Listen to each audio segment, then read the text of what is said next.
أعوذ بالله من الشيطان الرجيم. بسم الله الرحمن الرحيم. اللهم صل على سيدنا محمد وعلى آل سيدنا محمد كما صليت على سيدنا إبراهيم وعلى آل سيدنا إبراهيم، وبارك على سيدنا محمد وعلى آل سيدنا محمد كما باركت على سيدنا إبراهيم وعلى آل سيدنا إبراهيم في العالمين إنك حميد مجيد. By the barakah of Sidi Shaykh, Sidi Mohamed Faouzi al-Karkari, قدس الله سره. Notes from lecture of March 31st, 2026. Before starting this video, I would like to state that this work would never have seen the light without Sidi Shaykh. If something is wrong, it will be from myself, and everything that is correct is from Sidi Shaykh.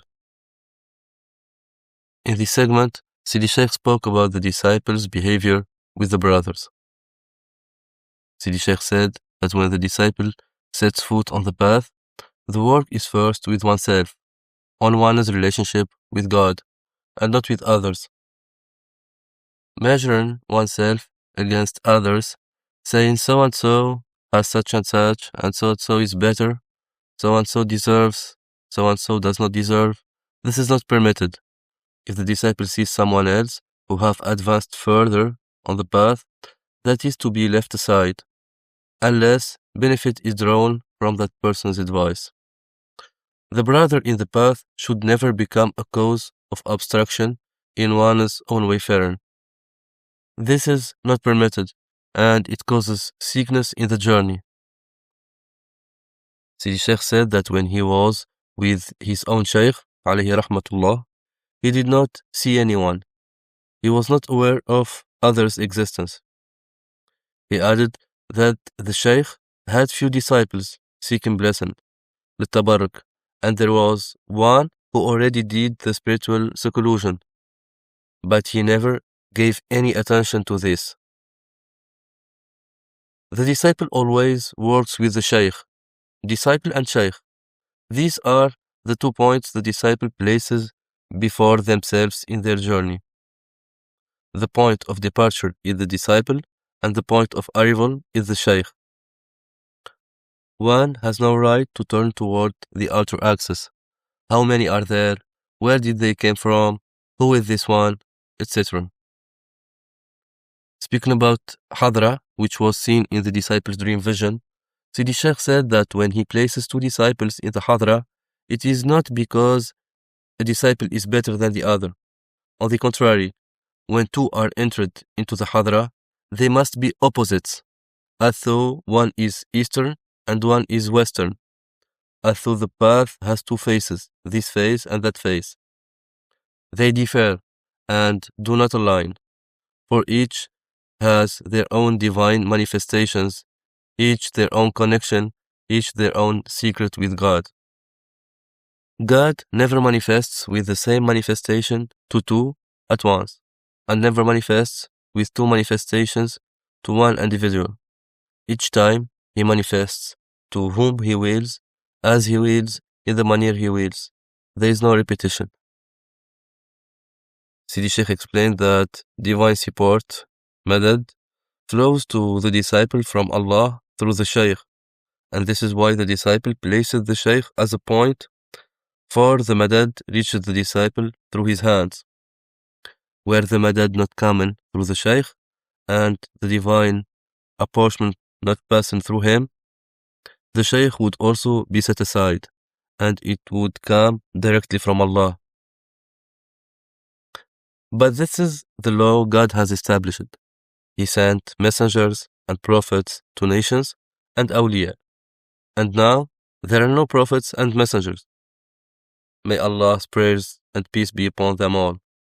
The matter now rests with the wali. Sidi Shaykh drew an analogy from the prayer. He said that when praying behind an imam, one has no concern for the row behind or the person standing alongside, whether they are aligned or not. There is no right to turn even the weight of an atom.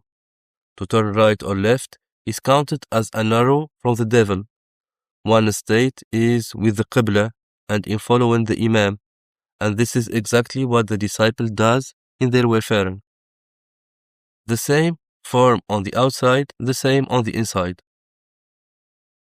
Speaking about the disciple's dream vision, in which he saw other disciples and said that a disciple deserves better than him, Sidi Shaykh explained that when such a vision comes, it means that the disciple is wayin, yazin, is distracted, yaltafid, and is looking.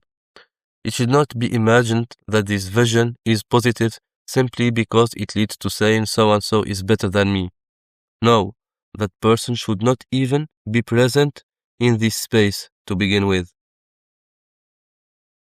Sidi Shaykh added that when the Shaykh gives something and the disciple says, no, let so-and-so take it, this is as though the Shaykh errs and does not know rightly to whom he gives and to whom he does not, or to whom he directs one's portion and to whom he does not.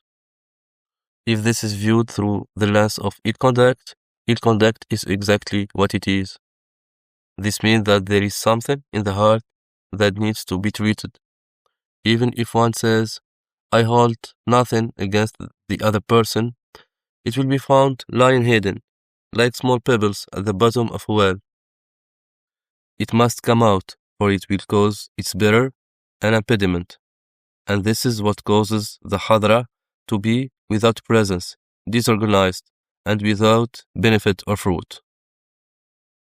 Sidi Shaykh said that true presence with the Lord subhanahu wa ta'ala in the hadra comes only when one strives to purify the heart from all harm.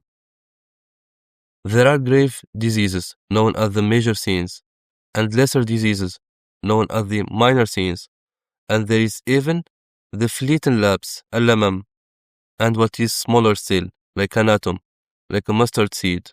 All of it must be removed.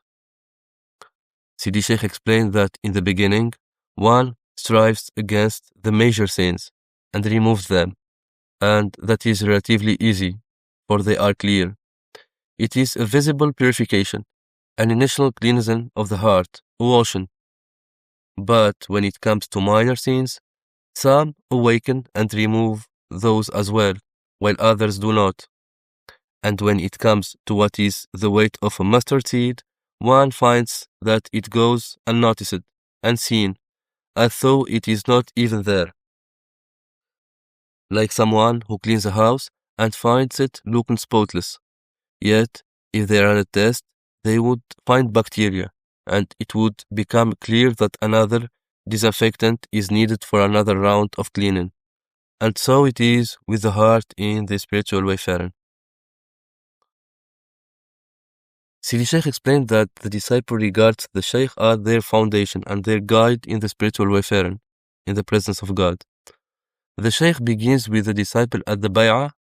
At the moment he takes their hand, he does not let them look at what is around them. He says to the disciple, swim within your heart. And the first thing that becomes clear to them is clouds, as-sahab. What do clouds mean?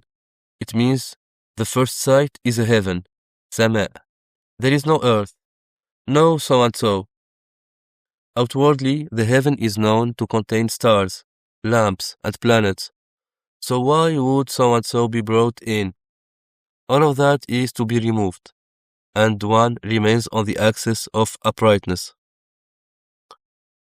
Sidi Shaykh urged disciples to pay full attention to this matter, and to drive everything else out. He then shared a principle he has worked by for a long time. He said, if I were to enter paradise and find Pharaoh there, that God has granted him whatever he willed of paradise, it would be of no concern to me, and I would feel no lack in my heart over why he entered or did not enter. For the mercy of the Lord encompasses all things, and perhaps it encompassed even him, and gave him what God willed. My concern is that I am in paradise, and if I were to enter hell and find myself in its torment, the other side would be of no concern to me, for I am burning, I am in agony, I must find a way to save myself from the fire. I'm not certain who is in the fire and who is in paradise, who is in bliss and who is in pain. Whoever is in bliss, and whoever is in pain, is in pain. Where do I stand between the two? I must try to save myself from my nafs, from my own overwhelming states, from my thoughts, from my mind's shifting, from anything. so that I turn toward my Lord subhanahu wa ta'ala with a sure and steadfast charge of faith. So that was all for this video. Alhamdulillah الذي هدانا لهذا وما كنا لنهتدي لولا أن هدانا الله. لقد جاءت رسل ربنا بالحق. اللهم لك الحمد، اللهم لك الحمد، اللهم لك الحمد. اللهم صل على سيدنا محمد وعلى آل سيدنا محمد كما صليت على سيدنا إبراهيم وعلى آل سيدنا إبراهيم، وبارك على سيدنا محمد وعلى آل سيدنا محمد كما باركت على سيدنا إبراهيم وعلى آل سيدنا إبراهيم في العالمين إنك حميد مجيد. سبحان ربك رب العزة عما يصفون وسلام على المرسلين والحمد لله رب العالمين.